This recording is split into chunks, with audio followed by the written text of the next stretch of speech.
extrajudicial killings. However, meron po tayong isang resource persons na inimbitahan to speak about yung nangyaring pagpatay sa kanyang asawa sa Davao, no, when the Davao Dumoy raid was implemented, where a warehouse of shabu was discovered. At isa doon sa mga napatay ay yung husband nitong ating resource person sa ngayon, who is allegedly a drug lord. So gusto nating bigyan ng pagkakataon nito nang sa ganon makita natin kung ano ba yung sirkumstansya sa likod ng pagkakakulong nila, no? At pagkakapatay sa kanyang husband. So yes, Congressman Paduano. Chairman, ano lang po, can I request that before we proceed with Ms. Jed Pilapil, can we discuss first the related doon sa, sa drug quotas that was discussed during the previous hearing? Doon po sa mga police na na-dismiss based on the quota.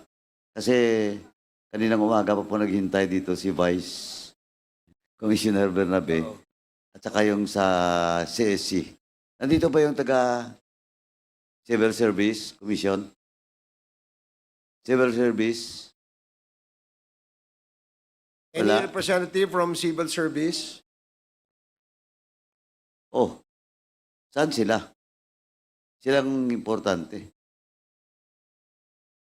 Anyway, Chairman, baka pwede lang natin masingit ngayon, mamaya, no?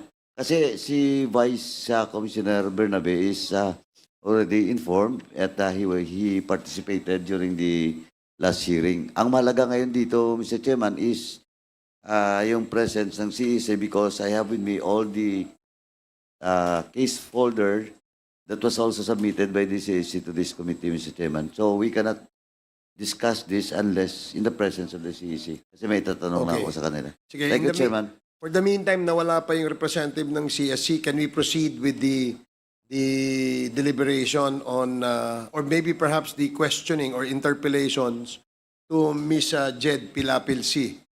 We are in receipt of an affidavit signed by Jed Pilapil C. Affidavit mo ba ito, Jed? Ito? Yes, Your Honor. Ikaw ba ang pumirma dito? Opo, Your Honor. May kasama kang abogado nung gumagawa ka ba nitong affidavit na ito? Opo. At ito ay buong puso mong ginawa, walang nag-impluensya, walang nagtumakot, walang nag-pressure sa'yo. Wala po, Your Honor. Okay, so dito ka ngayon, voluntaryo kang humaharap. Opo, Your Honor. May abogado ka bang kasama? Wala po. Gusto mo bang bigyan ka namin ng abogado? Kung kinakailangan po, Your Honor, okay naman po. Sige, kung pagka ang pakiramdam mo, ikaw ay tinatanong, lalabag ang iyong karapatan, huminto ka lang at itaas mo ang iyong kamay, bibigyan ka namin ng abogado. Opo, thank you, Your Honor. Comsec, can you please sound off our lawyers in the House to be present here at any given time that the witness would need the assistance of a lawyer? Okay, salamat. So now, we'll proceed. Yes, sige, bago po magkatanungan ay we will administer the oath of Ms. Jed Pilapil C. And the rest, those that attended this committee hearing for the first time, maaari po ba tayong mag-oath? And Comsec, please administer the oath.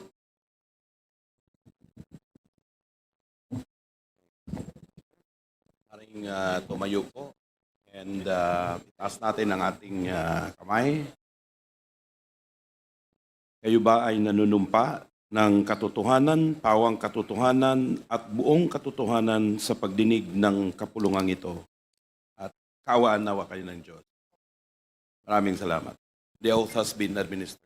Okay, thank you, Comsec. Now, we will now proceed with interpellations. I have here a list of the members who wish to interpellate Ms. Jed Pilapil C. I'd like to give the floor first to the chair of the Committee on Human Rights, Congressman Benny Abante. Thank you, Mr. Chair. Gusto ko po sanang tanungin si Miss Jed Pilapil C. Ano po? Taga saan po kayo? Taga Surigao del Sur po. Oo, yung mga Pilapil taga Surigao. Opo. Okay.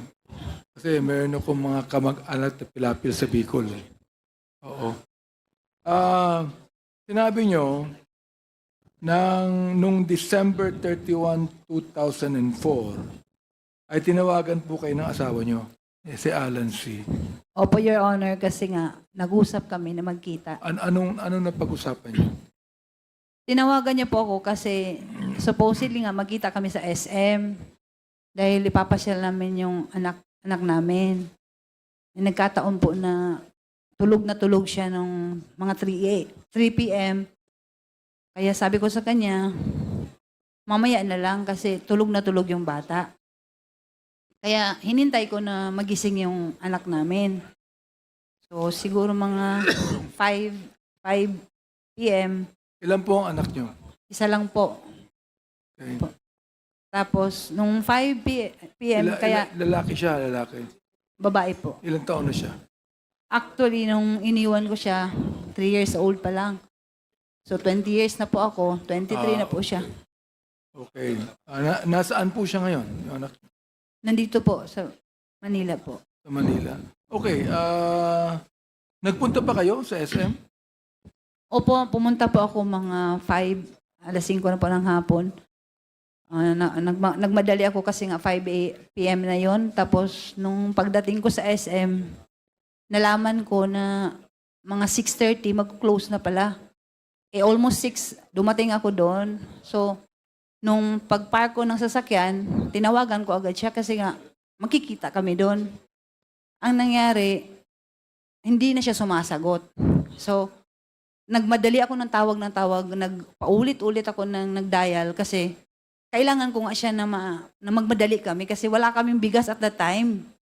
Kailangan kong bumili ng bigas kasi yung katulong namin nakalimutan niya.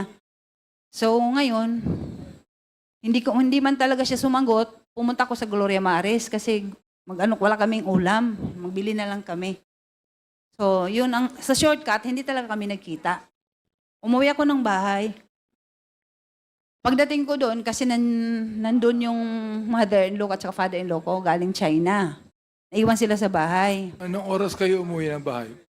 Siguro kasi natapos ako sa SM mga 6:30. Siguro by mga 7:30 nasa bahay na po ako. Nakabalik na po ako. Pagdating ko po doon, hinanap ng mama niya, yung parents niya, bakit daw hindi ko kasama si Alan. Sabi ko po, hindi ko siya nakausap, wala. Pilipino po ba si Alan o Chinese? Ano po, Your Honor? Pilipino ba si Alan o Chinese? Chinese po. Chinese. Hindi siya Pilipino. Hindi po. Okay. So, anong pagkakilala niyo sa kanya? Matagal na kayo mag-asawa nung at that time, nung Hindi December po. 31, 2004. 2004. Matagal na ba kayo mag-asawa? Hindi po kasi 2000 lang po kami kinasal, July. So parang almost mga 4 years and 4 months pa siguro, mga ganyan. Okay po ba ang buhay niyo? Maganda ba yung pamilya niyo? O ano po ba kalagayan ng buhay niyo? Sawa ng Diyos, okay naman po kasi nga businessman naman po siya. Maayos naman, kaya lang ito nga ang realidad dahil na sinuway ko yung mother ko nung nag-asawa na ako. Naging battered wife ako. Opo. Ano ibig sabihin ng battered wife? Nananakit po siya Si kasi... Alan C. Opo. Sinasaktan ka. Opo, Your Honor.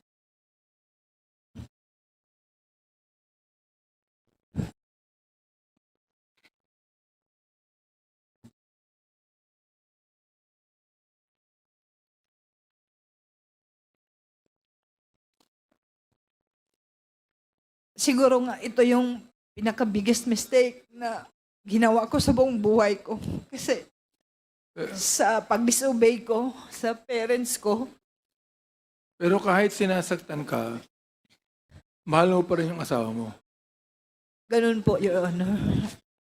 Tsaka hindi ako pwede magsumbong kasi nga, kagustuhan ko, parang sa pride ko rin, ayaw ko na mapahiya ko sa family ko kasi sinunod ko man yung gusto ko. Hindi mo siya hiniwalayan. Hindi ka miwalay sa kanya. Nag-attempt po ako nung, mga, buntis pa po ako at that time, siguro, mga 7 months. Nag-attempt ako na gusto ko siya na, layuan. Pero hindi ko rin nakaya kasi yung family, parang inayos kami. Bumalik din ako. So, anong ginagawa sa iyo ng asawa mo? Ibig sabihin ng battered wife, binubugbog ka ba niya o Opo, yung may instance talaga na muntik ako namatay, yung na-hospital ako sa, Davao Doc. Yun ang, na pinaka-worst. Dahil nga, nagkaroon ako ng, hindi ko maintindihan kasi baliktad yun, Your Honor. Yung itong floor, nasa taas, yung sa taas, hindi ako makakain, tapos, hindi ako makatayo. So, parang natakot man siya. Pinadala niya ako sa ospital.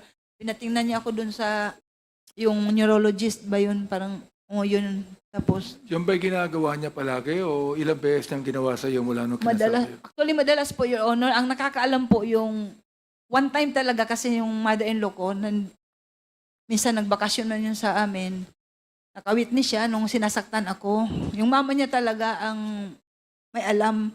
Napapagalitan naman siya, pero siguro walang yung mama niya kasi mamagawa yung matanda. Ang nabanggit mo sa iyong sinumpaang salaysay, ng 9:30 ng gabi, ikaw ay pinuntahan ni Mayor Duterte. Opo, Your Honor. Kilala mo ba siya? Kilala ko siya as mayor nung time, at that time po na nangyari po ito. Kilala ka ba niya? Hindi ko po alam kung kilala niya ako kasi never po kami na... It's your first time na makita mo siya. Opo. Okay. So, ibig sabihin, magkaibigan yung Mayor Duterte at that time at si Alan C. Hindi ko po alam kung friends sila kasi hindi ko naman po nakita. Never ko po na nakita si Mayor Duterte at saka yung asawa ko. Mhm. Hindi ko yan sila na... Ang sabi niya sa'yo, na galit siya sa asawa mo. Opo, nung pumunta siya, yan na. Kasi hinanap niya. Tinanong ko siya kung bakit.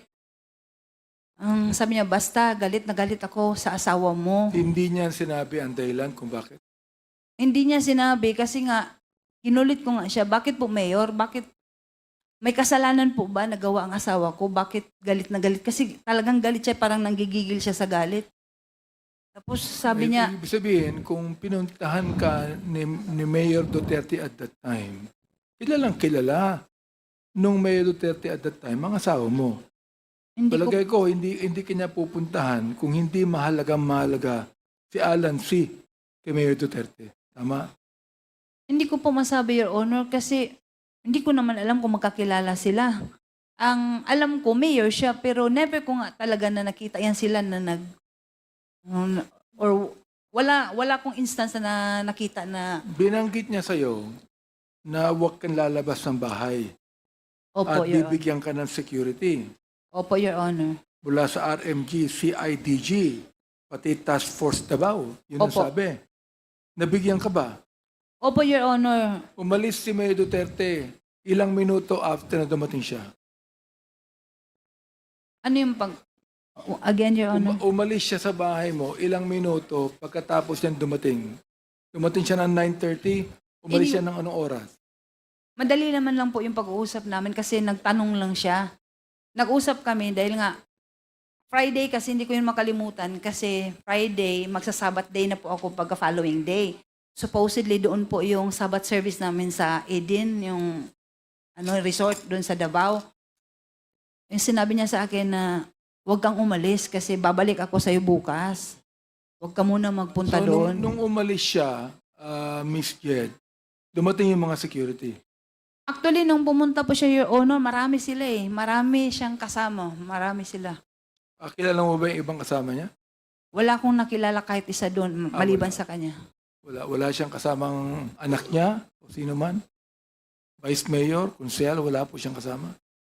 Hindi ko, wala talagang nakilala doon. At saka madilim din yun, yung time na yun kasi mga 9:30 na yun. madilim yung ano, hindi ko masyado na ano yung mga mukha ng mga kasama. Pero marami talaga Siya sila. ba yung nagbalik kinabukasan sa pangako Hindi niya? siya nagbalik. Hindi na siya bumalik. O after several hours, binanggit mo na ang isang kaibigan mo ay tumawag.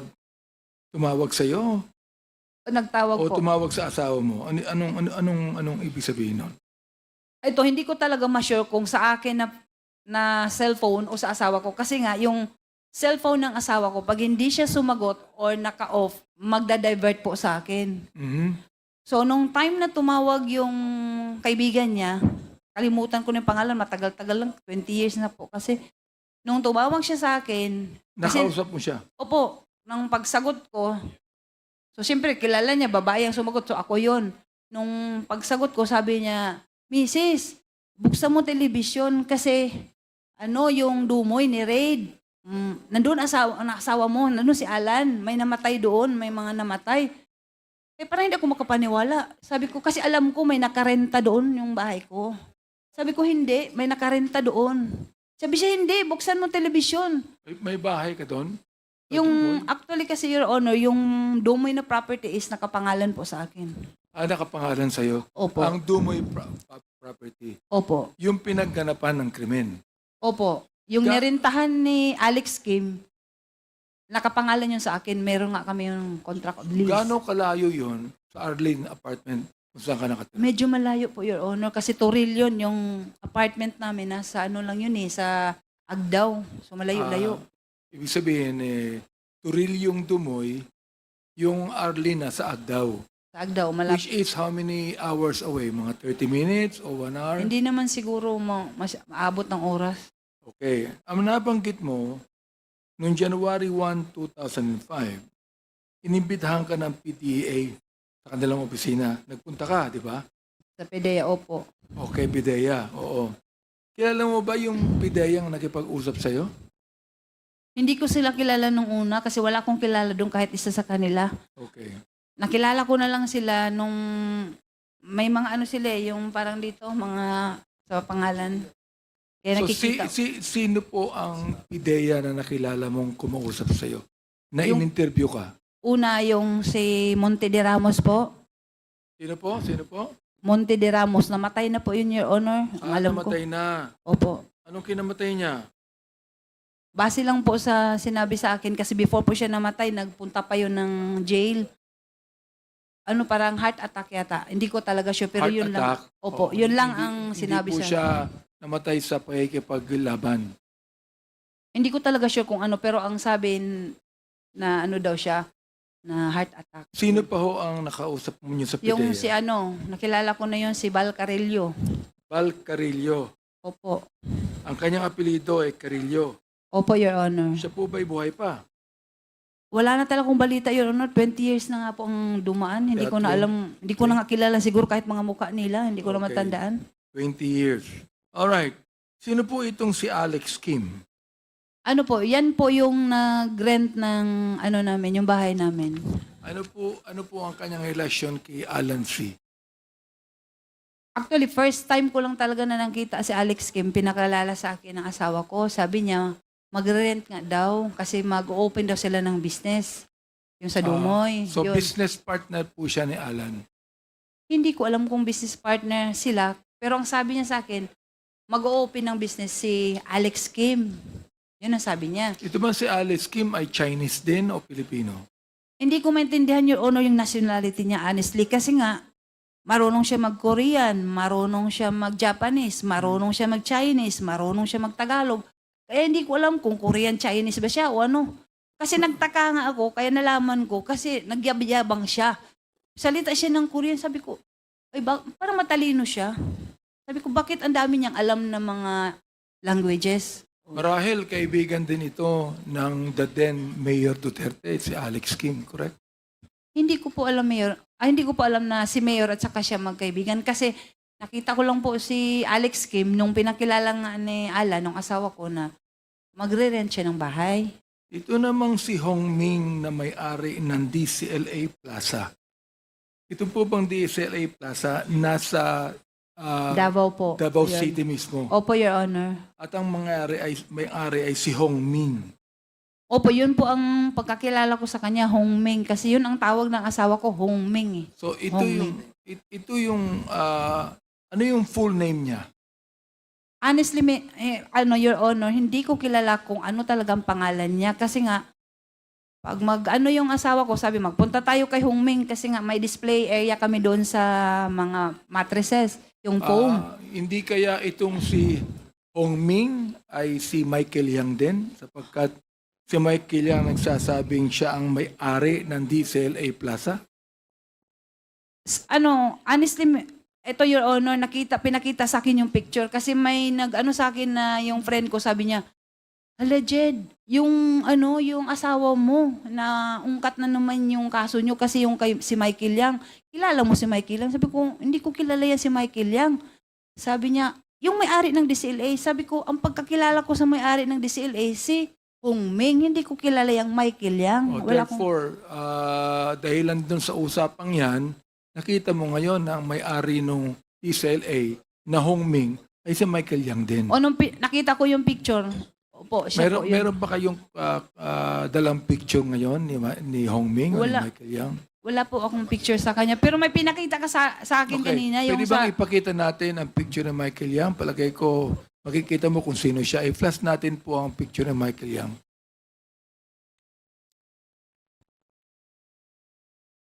Matagal na bang kaibigan ni Alan C. si Hong Ming? Hindi ko po masabi, Your Honor, kung matagal na sila na magkakilala. Kasi nga, Pero nagpupunta si kami, Hong Ming sa bahay nyo. hindi siya nagpupunta. Kayo nagpupunta Kami sa ang kanya. pupunta doon kasi nga may display area kami doon sa kanya. Okay. Opo. So, ilang beses kayo nagpupunta ron sa isang linggo? Hindi naman palagi, not frequent, but siguro sa mga isang buwan, minsan once or twice ganyan. Pero hindi ko siya masyado nakakausap kasi pag pupunta kami doon, sila nga ang nag-uusap. Dahil ako, di ba meron siya mga tinda, yung mga damit. O di kilala mo yung Hong Ming. Nakita ko siya, po, Okay. Your Honor. So, andito na ba yung picture ni Michael Yang? Ipakita natin kung yun nga. Can we ask yan, the, yan. yan. Ayan. Siya Opo, ba yun? Your Honor, siya po. Siya. Therefore, tinuturo po dito, Mr. Chair, na itong si Hong Ming ay si Michael Yang. Alam niyo po ba na si Michael Yang ay ginawang advisor ng Mayor Teto nung siya ay naging Pangulo? I'm sorry po, Your Honor, pero wala na po akong alam na ano pala siya. Yung economic advisor. Opo. Opo. Pero nabanggit niyo, economic Opo, advisor. ganito. Wala po akong alam, pero sa balita na lang nung nagkaroon na nga ng gulo na ano pala siya. Kasi hindi ko man nakalain na pwede pala yung Chinese maging ganyan economic advisor kasi alam ko pure Chinese siya. Sino po ang nagsabi sa inyo na drug lord ang asawa niyo? Yung mga pideya po. Pidea mismo Opo. ang nagsabing drug lord ang asawa ninyo. Opo. Pero hindi nila sinabi na itong si Michael Yang drug lord. Never po napag-usapan si Michael Yang nung time po na kinakausap ako ng mga pideya. Hindi ko po yan na rinig sa kanila yung pangalan ng Michael Yang. Narinig ko na lang talaga yung pumutok yung issue na parang nagkagulo na dawit yung pangalan Pero po. wala kang alam sa ibang mga activities ng asawa mo. Wala po akong alam, Your Honor, kasi nga yung As buhay. in talagang wala. Wala po. Maliban na lang po siguro sa mga bagay na katulad yan, magsabi siya, o bibili ako ng property, pirmahan mo. Ganyan. Pipirma na lang ako. Nabanggit mo sa yung affidavit na kung ikaw ay ini-interrogate ng PIDEA, ay yung mga sagot mo ay kanilang tinitwist o pinapalitan. Opo. Ano pong ibig sabihin nun? Ganito po, Your Honor, yan ang honestly, I must admit talaga, yun ang dahilan na talagang nagano ko ng galit sa PIDEA. Kasi nga, nung in-invite ako, I never thought na yung statement ko pala na sasabihin yung mga sagot ko, doon din sila kukuha ng mga, yung gagawin nila ng para makasuhan kami. Kasi nagsasabi ako ng totoo, sinasagot ko sila ng maayos, nagulat na lang ako pagdating doon sa yung mga nag-hearing na kami. Katulad nun, inutusan ako ng asawa ko na magbili ng Venetian blinds. Kasi before yan, before na-occupy ni yung ngayon Michael Yang ni Hongme, ay hindi, no, I mean si Alex Kim, yung bahay kasi kailangan pa siyang ayos. So sabi ng asawa ko, magbili ka ng, kasi mainit doon yung sa window. Ito, nabanggit mo na pinafabricate Opo, yun po na ang totoo ang yun. mga salita mo. Opo. So, pakibigyan mo nga kami ng example ng pinabricate ng PIDEA ang mga salita. Ito po yung hindi ko makalimutan na statement na yung Venetian blinds na dala ko, pinadala ng asawa ko, pinahati doon sa Dumoy. Hindi pa po yun na-occupy ni Alex Kim. Nagtaka ko pagdating doon sa statement, sinabi nagdala ako ng karton-karton ng mga chemicals. Nagdi-deliver ako doon. Kasabwat daw ako sa yung drug operation ng asawa ko. So, Okay. yun ang pinakaano ko na natatandaan ko sa ngayon, Your Miss Honor. Jed, kilala mo ang director ng PIDEA, si Wilkins Villanueva? Opo, nagkaharap po kami, Your Honor. Nandito siya ngayon. Pakitingnan mo nga at ituro mo sa amin kung kilala mo. Pakitayo, tumayo ka lang. Kapagkat nandito siya Tingnan natin kung kilala mo siya. Tumayo ka lang, umikot ka, tumayo ka. Tingnan mo maigi. Kung kilala mo, ang siyang nag-interrogate sa'yo, nakipag-usap sa'yo, ang director po ng PIDEA at that time ay si Wilkins Villanueva. Pakituro nyo nga kung sino siya.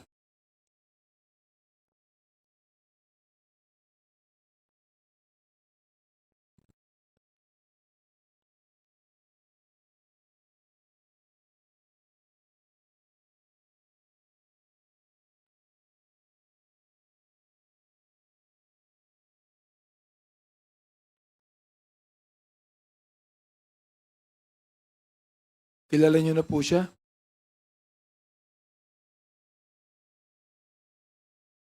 Opo, Your Honor. Nakita Sino ko, po siya? medyo tumandaan na po siya kasi parang ko muna. Pakituro nyo nga po kung sino kung nakita nyo. Medyo tumanda na nga siguro dahil Kasi pa, 20 Nag-iba years na na yun opo, kasi Oo. parang medyo naalangan niya kung siya nga ba talaga. Director Wilkins, pwede po bang tumayo kayo sandali? Pakitayo nga, Miss Jed, ayan. Yan si Wilkins Villanueva. Siya ba ang nag-interrogate sa'yo? Siya ba, hindi pa kita pinapaupo, siya ba ang nag-fabricate ng mga salita mo? Hindi po, si Sino? Monte de Ramos po. Monte de Ramos. Opo. Pero yung Monte de Ramos, kasama ni Wilkins at that time. Sa palagay ko po, kasi nasa office po kami ng PIDEA, tao niya po kasi siya po yung So doon. sila ang nagsabi na ikaw ay nagdala ng mga karton-karton na mga chemical sa Dumoy. Opo, Your Honor. Oh, Mr. Wilkins, are you agreeing to what Miss Jed said? No, Your Honor. No, you're not. Oo. Alam mo, nung inausap ka rin namin noon panay ang mo Mahilig ka sa no? Dapat ang pangalan mo yung pangalan nung kalaban ni James Bond, si Dr. No. Mahilig ka sa no So nagsasabi ka ng totoo at nagisinungaling si Miss Jed. Is that what you're saying? Mr. Chair, ang investigador ko noon Is ay that si... what you're saying? Mr. Chair, can you please Will you repeat please the question? answer me directly? Answer me directly. Mr. Chair, can you please repeat the question, Mr. Chair? Ano ba yung question ko? 1 minute suspension.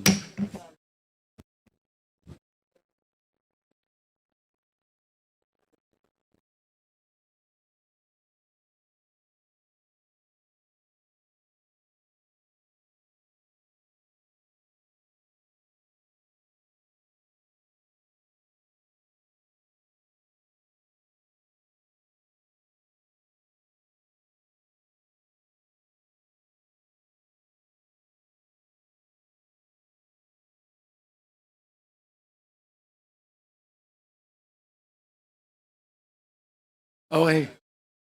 Hearing is resumed. Naalala ko na. No, talagang tumatanda na tayo no?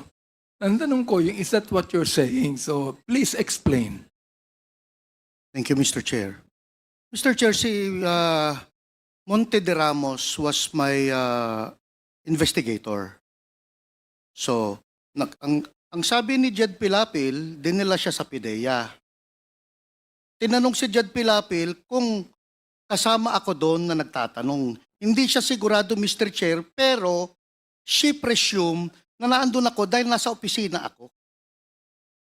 While in fact, wala naman siyang knowledge na naandun ako actual doon sa nag-i-investigate si Monte de Ramos, Mr. Chair. Tama ba yon, Ms. Jed? Your Honor, pwede po i-correct ko lang po yung statement. Kasi ganito, di ba tinanong niyo po ako kung si Wilkins Villanueva po ba yung nagtanong sa akin. Sabi ko po sa inyo, hindi po siya si Monte de Ramos, yung tao niya, ang nagtanong sa akin. Pero never ako na nagsabi na yung ano ba yung sinabi niya kanina, parang mali eh. Kasi ang sinabi ko po, si Monte de Ramos. Tinanong mo ako ulit na ano yung, Kasama niya. anong kasama ba niya. Oo. Sabi ko, probably kasi tao niya. Pero wala siya nung time na nag-investigate si Monte de Ramos. Wala siya. Wala siya. Paano mo siya nakilala? Kasi actually, isa siya sa mga nag-ano sa akin po, nag-interrogate. Aha. Sino po ang nagkaso sa inyo? Ang PIDEA? Hindi ko po alam, pero sila po ngayon nag-file ng case sa amin. Sila ang nag-file ng case sa inyo. Opo, kasi Ano po ang ebidensyang ipinakita sa inyo?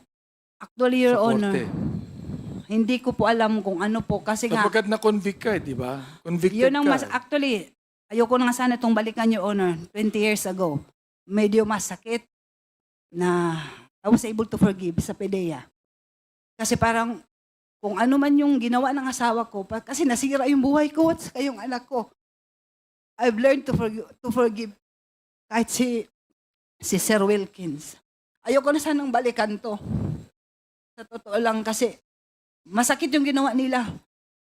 Ang worst doon kasi nung time na ano ba yun, basta yung hindi ko maintindihan kasi yung inquest ba yan na before yun, nag-waiver pala ako, pina-waive ako ng, hindi ko alam kung lawyer ko, hindi ko rin naintindihan kung bakit, basta ang sabi, mag-waive ako dahil makasuhan daw sila ng illegal detention dahil wala nga kaming kaso, sa totoo lang po, Your Honor. O dahil sa takot ko po, dahil sabi ng lawyer ko, hindi ko daw alam po kung ano yung katotohanan dito. Baka daw madamay ako dito. Sabi niya, magpirma ka na lang ng waiver for safekeeping. Yun ang naintindihan ko. Pero Sabi ng hindi. lawyer mo. Opo. Sino po ang lawyer niyo nang sabi niyan? At that time po, si Attorney Zulueta po. Ano po siya? Saan siya nag-law lawyer? Parang dito. Private lawyer po siya? Opo, Your Honor. Okay. Tapos noon, So bakit niya nasabi na pumirma na lang kayo ng waiver? siguro Your Honor, dahil din wala talaga akong alam sa mga ganito. Dahil first time, sa life ko, sa family ko, wala akong mga kaalam-alam na mga ganyan. Siguro lang, takot din ako at that time kasi nga, sabi niya, wala daw akong alam sa mga katotohanan for safety. Actually, napilitan ako, pumirma ako ng waiver para hindi sila makasuhan ng PDEA ng illegal detention. So, Mr. Director Wilkins, can you please explain that to us? Inyong kinasuhan si Miss Jed, na-convict po siya at nakakulong ng 20 years. Narinig po ninyo, ang buhay niya ay nasira at wala siyang involvement sa operasyon ng kanyang asawa at pinabricate ng PIDEA ang kanyang mga sinasabi. Ano po masasabi niyo doon? Mr. Chair, 3 months yung surveillance and casing operations ng PIDEA. Si Jed Pilapil-C, siya yung namimili ng mga equipment, freezer, water circulating vacuum pump. Siya yung nagdadala dun sa Dumoy Clandestine Laboratory, Mr. Chair. And then, during the time na doon sa korte, dininay ni Jed Pilapil, nakilala niya si Alex Kim. Mantalang merong mga footages kami na nag-uusap sila ni Alex Kim on a dinner. Mr. Chair, the case has already, she was convicted in court and she was upheld by the Supreme Court. Itong kaso niya, Mr. Chair. So, for 3 months, imposible hindi alam ni Jed at ni Jong Pilapil na involved siya dun sa pag-set up ng laboratory sa Dumoy. That's impossible, Mr. Chair. Ano po masasabi niyo ron, Miss Jed? Sabi ko nga po, Your Honor, napatawad ko na po sila. Mahirap na po makipagtalo kay, sorry po, Mr. Villanueva, pero pinaglaban nga namin, kung pwede nga lang siguro, sa Honorable Court na to, ito sa Quadcom, pwede nyo naman po mabasa yung lahat ng ano, kasi yung sinasabi ni Sir Villanueva, na dininay ko si Alex Kim, never po na nag-deny ako sa kanya dahil nga siya yung lessee ng property ko. At nakarecord yan sa court na kami ay may contract of lease. Paano ko sabihin na hindi ko siya kilala? Nagpirmahan kami. Matagal na kasi yung kaya palagay ko wala na yung mga records. Ano po? Palagay ko po, Your Honor, hindi ko na na po kayo alam. makakuha ng record para malaman po natin kung talagang sinabi niyong hindi niyo kilala si Alex Kim. Pwede po, Your Honor. Di ba archive siguro yan? Pero ewan ko lang kasi 20 years ago, parang kahit nga ako yung ibang events, hindi ko na alam po. Kasi Chair, ano bang magagawa natin dito? Yes. Kung halimbawa, kung makita natin na talagang totoo ang sinasabi ni Mr. Wilkins o totoo yung sinasabi ni Ms. Jed. Chairman Karaps, Mr. Chairman, before, with the indulgence of Congressman Benny. Anyway, Sir Wilkins, doon sa narration ni Jed, tama po ba na of course, again, you will not remember the exact date, but dito, tandaan ni Jane, noong January 4, 2005, inimbitahan niyo daw si Jane, si Jed, at saka sa opisina niyo. Hindi ko ma-remember yung date. Yung date. Pero, Basta but you inimbitahan confirm. siya. But you confirm. Na ininbitahan siya sa Oh, yeah. office. I don't know the date, Mr. Chair. Okay. Now, second, is it correct na nag-sign siya ng waiver? I don't know, Mr. Chair. Why? Hindi para sa akin yung Mr. Chair. I have my investigator. No, but you're the head. Hindi na usually Ay, Sir Wilkins. Maglulukuhan ba tayo dito? no, Mr. Chair, kasi sa akin, Mr. Chair. Project mo yon. Yes, Mr. Oh, Chair. ngayon, kinuha niyo yung subject, yung supposedly suspect, without a warrant. Di ba tama? Without a warrant? Their invitation? Yes, Mr. Chair. O now, para hindi kayo makasuhan, nag-waive siya. Pumirma ng waiver, tama? Hindi ko alam, Mr. Chair, kung nag-waiver siya because my investigator, sila yun, Mr. Chair eh. Usually, Mr. Chair, pag head Mr. ka ng Wilkins. office, Mr. Wilkins, ikaw yung head of office, napakalaking project, tapos hindi mo alam, tapos hinayaan mo yung mga tao mo na papirmahin yung subject or yung suspect for a waiver?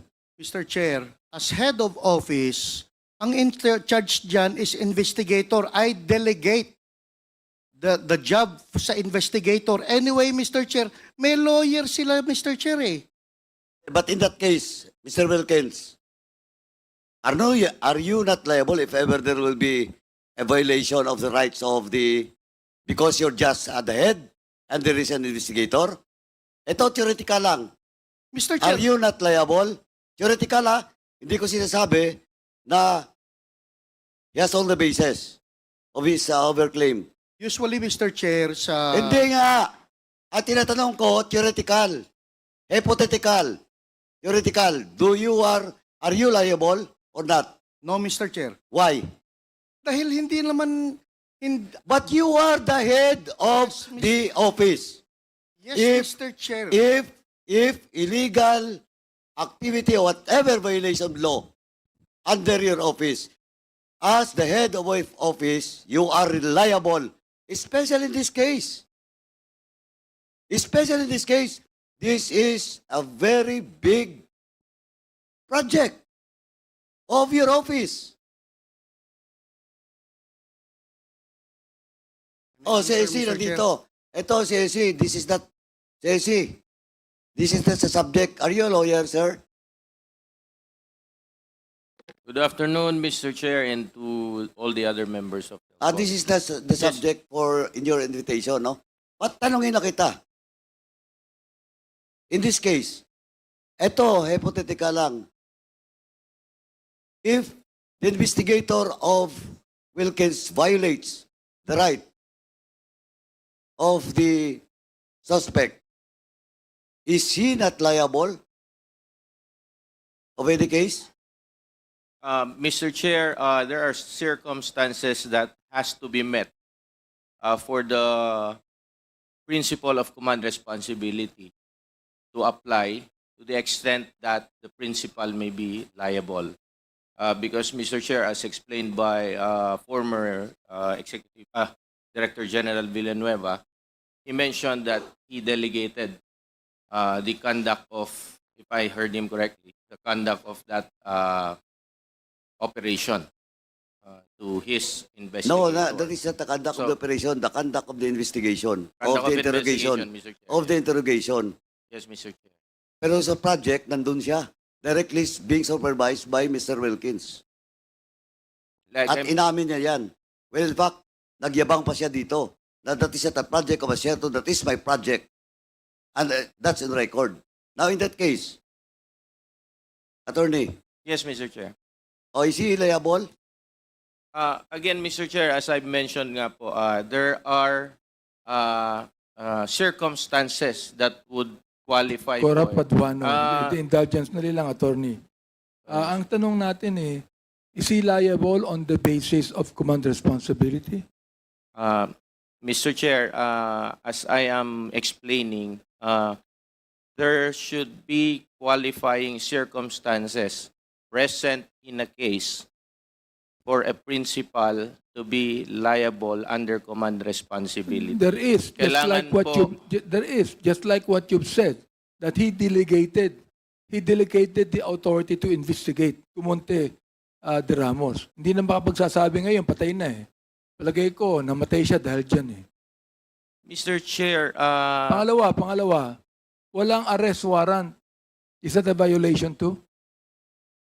Mr. Chair, if I heard the representation of Mr. Villanueva correctly a while ago, the matter is already decided with finality in the Supreme Court. I would not like to comment on the merits thereof as it may violate our duty as lawyer as far as there is already a decision made by the Supreme Court. But again, with regard po doon sa possible accountability, administrative accountability or liability of Mr. Villanueva as the principal or head of the office during the time of that conduct of investigation, it will all depend po dun sa mga attending circumstances. Because as I mentioned, Mr. Chair, one of the requirements is that the principal should know that there is an irregularity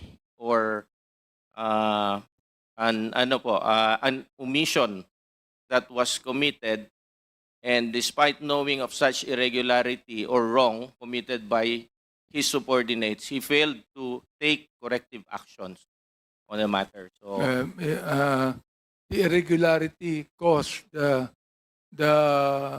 brokenness of the family actually.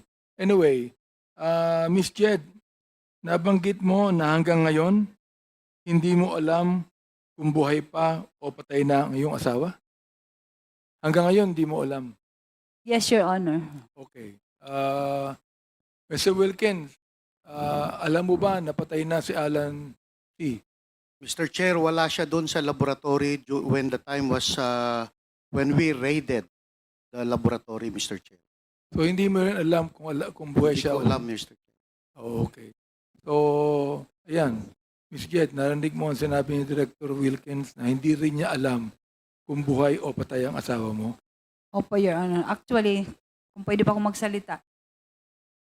Sabi ko nga, sa 20 years, I was able to accept na God has a purpose. Kung buhay man si Alan C. or patay, gusto ko na sana matahimik na po ito, Your Honor. Kasi nagsuffer na po ako ng 20 years, yung anak ko. Di ba kanina sabi nga ng ma-decided na may finality na po yung kaso namin. Wala na akong magawa eh. Pero siguro tama yung sinasabi sa Bible na Proverbs 13:23 na for lack of justice there is waste. By waste talaga. Kasi yung buhay namin ng kami, magkapatid. Supposedly, hindi kami nagpapagasto sa gobyerno, sa pagkain, sa rasyon, sa kulungan. Siguro mas productive ko pag nasa labas. Pero sa nangyari, anyway, sabi ko nga, wala na kami magawa. Tapos na eh. 20 years, hindi ganun kadali. Pero with God's grace po, He has a purpose at naging makabuluhan ng buhay ko sa kulungan. At yun ang pinapapasalamat ko. Sana po, bigyan na po ng peace ito kasi parang useless din, Your Honor. Dahil hindi na po maibabalik lahat ng na-damage sa buhay ko. Salamat po sa inyong attitude. Ilan taon pa po kayo sa kulungan, Ms. Jet? Ano? Ilan taon pa ho kayo sa kulungan? Nakawala na ba kayo o ano ba? Ang status nyo ngayon? Actually po, Your Honor, as far as I know po, I have already served the maximum sentence po. Kasi nga, with the GCTA po, nagpapasalamat po ako sa Panginoon dahil nga, meron yung bagong batas. I was able to avail ng GCTA. So from jail, sa tulong ni God, I was able to maintain yung good attitude ko sa Good jail attitude. until sa correctional. And I am even the trustee mula sa jail hanggang sa correctional. At ito ay pinapasalamatan ko dahil it's a privilege. Privilege lang po ito. And siguro nga, sabi ko nga, may purpose si God. At sa ngayon, ito sana, I would like to take this opportunity to speak if I may be allowed by this honorable committee na sana po, mabigyan na po ng pansin yung hinihiling ko na kalayahan, pati yung kapatid ko. Kasi 3 years old pa po yung anak ko, mag-23 na. Ang hirap i-explain sa kanya kung bakit hanggang ngayon nandito pa rin kami ng kapatid ko. Ang iyong kapatid na convicted, Opo, Your Honor. Nasa Dapicol po siya. kumusta na po siya ngayon? Sa awa ng Diyos nga, Your Honor, both of us, we Wala are, rin din po siyang kasalanan. pareho po kami, Your Honor. I will speak for my brother kasi kilala ko siya. Kumusta yung anak ninyo ngayon? Sa ngayon po, masasabi ko siguro sa tulong ni God, I tried to explain to her na God has a purpose. She must be strong. Sabi ko sa kanya. Medyo nasaktan lang siya talaga. Dahil nga ito sa nangyari ngayon, bakit naungkat na naman ito? Dahil tapos na nga. Tumahimik na nga yung buhay ko sa 20 years sa kulungan. Bakit ito? Pero siguro, baka ito yung opportunity na sana mapansin na makauwi na rin kami ng kapatid ko. At para na rin sa kung okay lang po na. Marami po sa mga kasamahan ko sa kulungan na baka kasi itong body na to, I am praying for this body, hindi lang sa yung lawmakers ng Philippines na i-enlighten po kayo kasi ang daming, siguro, yung 20 years ko sa kulungan na nakita ko na baka mabigyan nyo rin ng pansin, lalo na po yung matatanda na namamatay na lang doon, sobra na ng 20 years, hindi pa nakakalaya. Yun lang po sana maano ko na sana hindi lang po ako, mabigyan ng pansin po yung mga nakakulong. Mr. Wilkins, alam ko po na mahirap din ang inyong kalagayan. Ano po? Pero alam nyo, tulad ng testimony po ni Ms. Jed, kung totoo po yung sinasabi niya, you are guilty of human rights violation. Kung totoo yung sinasabi niya, Mr. Wilkins. Tama ho ba ako? I don't think so, Mr. Chair.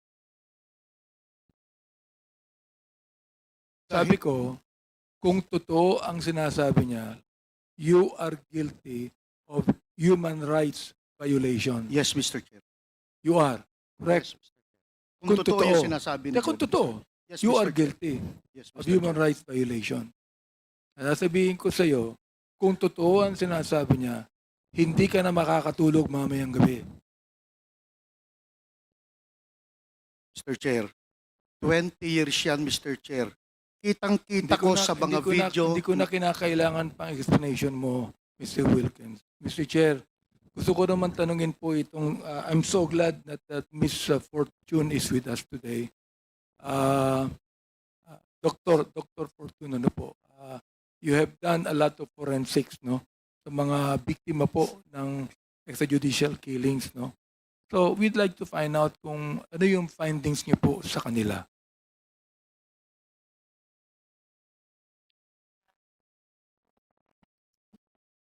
Good afternoon, Your Honors, Mr. Chair. I have been in practice in the Philippines as a forensic pathologist for almost 30 years. And yes, I have seen time and again these so-called victims of extrajudicial killings. And lately, I have been busy with the victims or the deaths during the war on drugs from 2016 onwards. I have seen some autopsies, and I am now in the process of examining skeletal remains as well. I have seen other deaths involving, that's it, allegations of drug use even before 2016. I'm still seeing victims of activists, red tag, people, environmentalists, allegedly killed by the military as well. So I have seen Dr. Fortune, how many victims have you autopsied so far as the war on drugs is concerned? autopsied. This was 2016 to 2019. I saw about 30 cases. 30. Exhumations, 2016 onwards, we have been exhuming because it's been 5 years and they were buried in public cemeteries and the families could not afford extending the lease. I have been doing this with AJ Kalinga Foundation through Father Flavi, and some other parties have approached me. So in total, I have seen 114 exhumed cases. Dr. Fortune, in all of those that you have autopsied, ano po ang findings nyo? For example, like they have been killed. Nanlaban po ba sila o they were just killed without even, lumaban o talagang nanlaban? In all of these cases, the best is you do homicide investigation, which is basic, which generally had not been done in the shootings. You would want to, what we call, reconstruct the shooting. What is the body saying, the victim, the dead victim, the other evidence, the scene, versus, as you say, what are the allegations of those who are living, those who did the killing. And in many situations, I am not able to do this because I just see the body already embalmed, sometimes examined, autopsied, with very little crime scene information. I don't have the clothes, I don't have the bullets, although some I have seen. In other words, I am not able to work with a team, which is how it should be. But in answer to your question, nanlaban ba sila o hindi, sometimes it is obvious that these people are restrained. So there are marks of restraint. And What do this- you mean restrained, Dr. Fortune? They are cuffed. Okay? That's one. And this... Were they tortured first before they were killed? The word torture implies that they were made to suffer before they were killed. We don't necessarily use that in our final determination, but well, I have seen some with injuries that were apparently